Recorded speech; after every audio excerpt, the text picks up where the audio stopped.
어제 말레이시아에서 김정은 위원장의 이복형이죠. 김정남을 살해한 용의자 여성 2명이 모두 붙잡혔습니다.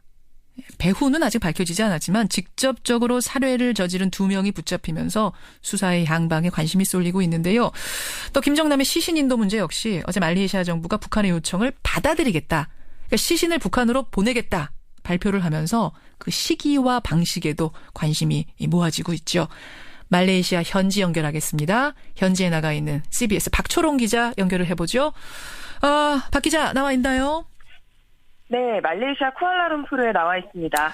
2명의 여성이 모두 잡혔네요. 네, 2명의 여성이 모두 잡혔습니다. 예. 말레이시아 당국이 그제 공항 CCTV에 얼굴이 선명하게 드러나서 한국에도 좀 얼굴이 알려져 있었던 베트남 국적의 29살 도안 티 흐엉을 붙잡았었는데 예. 어제 또 다른 살해 용의자 여성을 체포를 했습니다. 체포 직후에 이 여성이 한국 국적이라고 알려져서 상당히 많은 분들이 놀랐었는데 맞아요. 경찰 조사 결과 인도네시아 국적의 25살 시티 아이샤로 드러났습니다. 예. 이 여성도 공항 CCTV에 얼굴이 찍혔고요. 체포 당시에는 다른 사람 없이 혼자였던 걸로 알려졌습니다. 아니 잠깐만요, 박초롱 기자. 예. 그 여권이 인도네시아 여권이 베트남 여권. 혹시 위조된 여권은 아니냐라는 얘기도 있었는데 국적까지도 확인이 된 거군요. 그럴 가능성도 배제할 수는 없지만 예. 말레이시아 당국은 일단 이들의 국적이 베트남과 인도네시아라고 얘기를 하고 있습니다. 그래요. 예. 네. 예, 그리고 어제 체포됐던 용의자로 당초에 알려졌던 20대 말레이시아인 남성이 있었는데 예. 용의자가 아닌 수사 조력자라고 말레이시아 당국이 밝혔습니다. 그렇군요. 그럼 일단 살해를 직접 실행한 용의자들은 모두 잡힌 건데 그럼 어떻게 수사가 좀 가닥을 잡아가고 있습니까? 일단 의아하고 좀 어설픈 점이 좀 많습니다. 그렇죠. 두 사람의 일단 국적에서 사건과 관련성을 찾아보기가 힘든 데다가 진술이 좀 의아한 측면이 있는데요. 어떤 부분이 그런가요? 일단 제일 먼저 붙잡힌 베트남 여성은 경찰 조사에서 범행 동기에 대해 장난인 줄 알았다면서 부인을 했고 예. 북한과의 관련성도 부정을 했습니다. 그렇죠. 따라서 말레이시아 당국은 여성들에게 살해를 사주했다고 알려진 정체불명의 남성 4명을 추적하는 데 박차를 가하고 있는데요.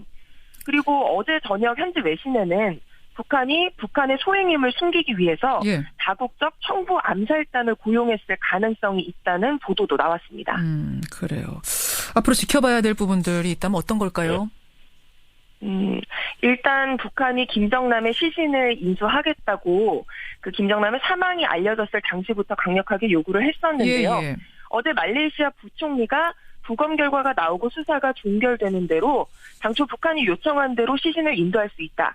이렇게 원론적인 입장을 밝혔습니다. 예. 그리고 김정남의 사망 원인에 대해서는 현재로서는 불분명하다는 입장도 함께 밝혔습니다. 사망 원인에 대해서는 아직도 불분명하다. 부검 다 끝났는데 아직도 그거 밝히기가 어려운가요? 이게 뭐 독침에 의한 건지 독가스에 의한 건지 뭐 스프레이인지 아직도 모르는 거예요? 일단 경찰도 액체류에 의한 살해라고 좀 보고 있기는 한 것 같긴 한데요. 예. 근데 아직 부검이 끝났더라도 부검 결과를 좀 아직도. 부검 결과를 정리하고 예. 발표를 하는 데는 좀 시간이 걸리는 것 같습니다. 그렇군요. 예. 그래서 지금 사실 시신 인도 가능성이 매우 높은 상황인 거고요. 예. 향후에 부검 결과가 공개가 되면서 사망 원인이 정확히 무엇으로 나올지 또 수사가 종결되면서 언제 북한으로 시신이 이송될지에 관심이 쏠리고 있습니다. 또 중요한 건 두 여성에게 사실상 살해를 지시한 걸로 보이는 달아난 공범 4명. 예. 이 4명을 붙잡아서 이들 가운데 과연 북한인이 있는지 또 범행을 왜 지시했는지 밝히는 게 앞으로 사건 해결의 정확한 열쇠가 될 전망입니다. 지금 박초롱 기자는 말레이시아 현지에서 말레이시아 현지 경찰들을 상대로 조사를 취재를 하고 있기 때문에 제가 질문드립니다만 결국은 이 2명의 여성에게 사주한 4명의 남성이 중요한데 4명의 남성에 대해서 이 2명의 여성이 뭐라고 진술하고 있는지 이 부분은 지금 정확하게 안 알려지고 있나요? 예, 정확하게 알려지는 바는 없고요. 현재 언론에도 그 부분에 대해서는 사실상 정확하게 나오는 부분은 없습니다. 그래요. 예. 다만 이 두 여성이 그 말레이시아로 여행을 와서 이 4명의 남성을 만난 것으로 일단 그렇게 진술하고 있는 것으로 나타나고 있습니다. 예, 워낙 지금 보도가 설이 많아서 제가 박초롱 기자, 현재 있는 박초롱 기자한테 자꾸 확인을 하게 되는 건데 우리는 여행을 왔다. 난 베트남에서 여행 왔고 나는 인도네시아에서 여행 왔다. 와서 그 남성들을 만난 거다라고까지 진술한 것으로 지금 알려지고 있다. 아, 박초롱 기자, 말레이시아 멀리에서 고생하고 있네요. 오늘 소식 고맙고요. 속보가 더 들어오면 알려주십시오. 네, 감사합니다. 예, CBS 뉴스 박초롱 기자였습니다. 이어서 북한 전문가세요. 동국대학교 북한학과 김용현 교수를 연결해보죠. 김용현 교수님, 안녕하세요. 네, 안녕하십니까. 살해 용의자들 체포하고 보니까 국적이 제각각이에요. 베트남, 인도네시아. 그렇습니다. 누굴까요, 이 사람들? 지금으로서는 명확하게 누구다라고 단정짓기가 좀 어려울 것 같습니다. 그렇죠, 그렇죠. 이 인물들이 베트남 여성, 인도네시아 여성, 예.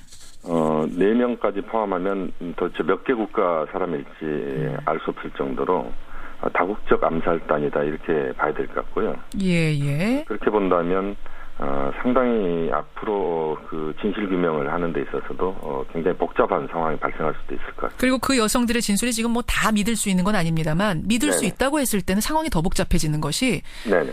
그 남성들이 장난으로 한번 뿌려보라고 했다. 뭐 장난으로 해보라고 했다 해서 장난인 줄 알고 실행을 했는데 사람이 죽었다. 지금 이렇게 얘기하고 있는 거잖아요. 그렇다면은 몇 단계를 거치면서 이 암살이 청부됐을 가능성, 배후를 밝히기가 상당히 어려워질 가능성도 있네요.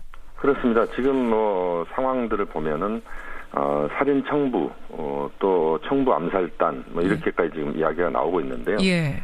결국 그 배후가 누구냐 이게 이제 가장 핵심인 것 같고요.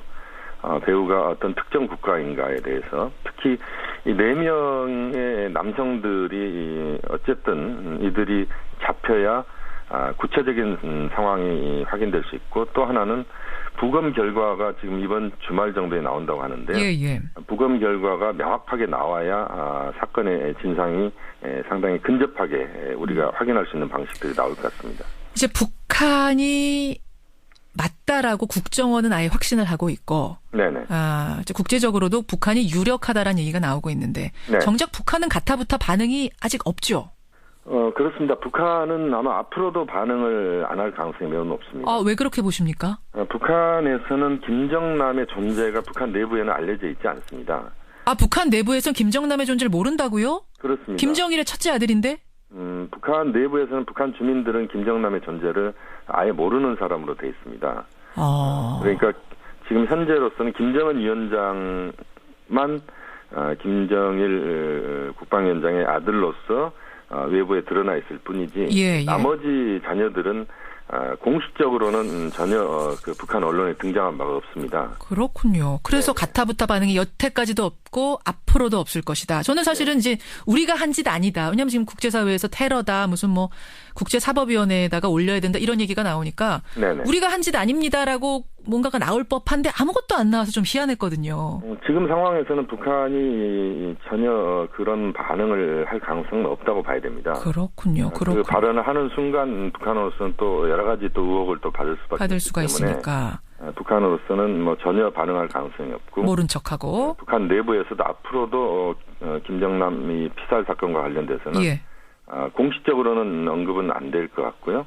아마 비공식적으로 뭐 외부에 여러 가지 그 또 활동을 하는 그 무역상이나 예. 무다리 무역이나 하는 분들이 있기 때문에 아마 소문으로 아마 김정남의 존재, 예. 사망의 사실들이 유포될 가능성이 있다 이렇게 볼 수 있겠습니다. 근데 말레이시아 정부에다가 김정남 시신 인도를 강력하게 요청했잖아요. 말레이시아 네네. 정부에서 가져가라, 뭐 시신 가져가라 이렇게 허락도 났고. 네네. 그럼 이거는 어떻게 봐야 됩니까? 이것은 이제 외교적인 차원에서 외부와의 관계에서의 일이죠. 그러니까 그 모든 수사 검사를 마친 뒤에 관련 절차를 밟아서 시신을 인도한다. 이게 이제 자이드 부총리의 발언 아니겠습니까? 예. 그렇게 본다면 이것은 이제 그 북한 당국과 말레이시아 당국이 그 앞으로 일을 진행하는 것이기 때문에 예. 북한 내부 주민들에게 알리진 않을 것은 것이다. 아니다. 이렇게 볼 수. 근데 북한이 모른 척하려면 끝까지 모른 척할 수도 있었고 이 네네. 시신이 유가족들에게 갈 수도 있었는데 네. 왜 굳이 와서 그렇게 강력하게 부검이 끝나기도 전에 우리는 저 시신 인도에 가겠다 왜 이러는 겁니까? 김정남의 존재 때문에 그렇다 이렇게 볼 수밖에 없는데요. 무슨 말씀이세요? 김정남의 존재는 어쨌든 북한에서는 이른바 백두줄기의 가장 핵심 인물이다 이렇게 봐야 됩니다. 예. 그러니까 북한에서는 김정남의 존재가 내부적으로 알려져 있지는 않지만 예. 그러나 김정남은 김일성 주석의 손자고 김정일의 아들이고 장남이고 이런 과정들이기 때문에 예. 북한에서는 당연히 이 김정남의 시신을 인도받으려고 한다 이렇게 봐야 될 것 같고요. 아하. 또 이혜경이라고 그러니까 김정남의 둘째 부인이죠. 예. 김한솔의 어머니인데요. 그 이혜경 씨도 지금 그 시신 인도를 요청했다 이런 이야기가 나오고 있습니다. 그 부인도 그렇습니다. 김정남의 부인도 시신 인도를 요청했다. 네네네. 근데 결국은 그냥 북한으로 보내는 건가요? 가능성이 큰가요? 당연히 북한으로 보내게 될 겁니다. 왜냐하면 김정남의 국적이 북한이고, 예. 또 북한으로서도 김정남의 사망이 지금 이루어진 이 상황에서 예. 김정남의 시신이 북한으로 가지 않고 해외를 떠돈다. 이것도 북한으로서는 또 용납하기 어려운 것이다 그렇군요. 이렇게 봐야 될 것 같습니다. 바른정당의 하태경 의원이 이런 주장을 했습니다. 북한이 만약 김정남 시신을 인도받으면 부관 참시를 할 가능성이 있다. 왜냐하면 북한에서는 반역자에 대해서 부관 참시를 하는데 김정남이 북한에서 반역자로 이미 김정은에 의해 찍힌 거 아니냐. 어떻게 네. 보세요? 이 부분은 좀 지금 현재 상황에서는 좀 과한 표현이다 이렇게 볼 수밖에 없겠습니다. 그렇게 보세요. 김정남의 존재 자체가 북한에 알려지지 않고 예. 그런 상황에서 본다면 김정남은 아마 조용히 묻히거나 또는 화장돼서 남골 땅에 묻히거나 이런 식으로 갈 가능성이 있지. 부관 참시라고 하는 것 자체는 물론 북한에서 그런 반역자에 대해서 본보기로 이런 것을 이제 보여주면서 예. 언론에 노출시키거나 이런 경우들이 있는데 예. 김정남은 아마 앞으로도 북한 언론에서 노출될 가능성은 거의 없다고 봅니다. 그렇게 보시는군요. 오늘 그 아침에 KBS 네네. 단독 보도가 하나 있었습니다. 뭐냐면 네. 김정은의 5촌 이내 4촌, 그러니까 네. 백두혈통이죠. 백두혈통의 인사가 지금 망명 절차를 진행 중에 있다. 네. 베이징에 이미 탈북을 해서 그 가족이 베이징에 머물고 있다. 네네. 최고위급 인사가 네. 이 부분 알고 계십니까? 그 부분은 좀 더 확인이 좀 필요한 부분인데요. 예. 북한에서 김일성 주석의 가까운 인척, 친인척 중에 그 자손들 일부가 지금 평양에서 베이징으로 나와 있다. 이것이 지금 명확하게 사실 확인되기보다는 우리 정보당국이나 이런 쪽에서는 그 상황 자체를 상당히 반신반의하는 듯한 그런 표현으로 지금 이야기를 하고 있는데 정확하게 확인된 건 아니고 일단 지금 KBS 보도만 나온 있고요. 거군요. 네, 그렇습니다. 또 다른 고위급 인사도 하나 탈북 중에 있다. 그러니까 절차를 밟고 있다. 요거 뉴스도 더해졌던데. 네네. 저는 이런 생각 들더라고요. 공포 정치가 내부 단속이 아니라 오히려 좀 내부 이탈을 외부로의 이탈을 부추기고 있는 건 아닌가. 네네. 북한 김정은 위원장의 정치 행태가 두 가지로 지금 나타나고 있습니다. 예. 하나는 지금 말씀하신 것처럼 그 최고 엘리트들에 대해서는 군기 잡기 이게 강하게 지금 작동하고 있고요. 예. 그게 이제 공포 정치라고 하는 형태로 우리는 조금 이해를 하고 있는 부분입니다. 그렇죠. 또 북한 주민들에게는 예민 정치라고 해서 북한 주민들에게는 굉장히 포용력 있는 지도자 이미지를 또 구축하는 애민 정책. 예, 그렇습니다. 이제 그런 두 가지 형태를 띠고 있다 이렇게 봐야 되는데 예. 그 과정에서 일부의 이탈은 집권 6년 차를 맞이하는 지금 시점까지 굉장히 압축적으로 자기 권력을 만들어가는 과정이기 때문에 예. 그러한 현상들이 부분적으로 나타나고 있다 이렇게 봐야 되는데 그렇다고 해서 김정은 체제가 아주 불안정한 체제다 이렇게 보긴 또 어려운 부분들입니다. 그래요. 짧게 하나만 여쭙게요. 네네. 김정남 사망이 뭐 별 영향 미치진 않을 거다. 미미할 거다라는 관측도 있고 네. 아니다. 중대할 거란 관측도 있고 어떻게 보세요?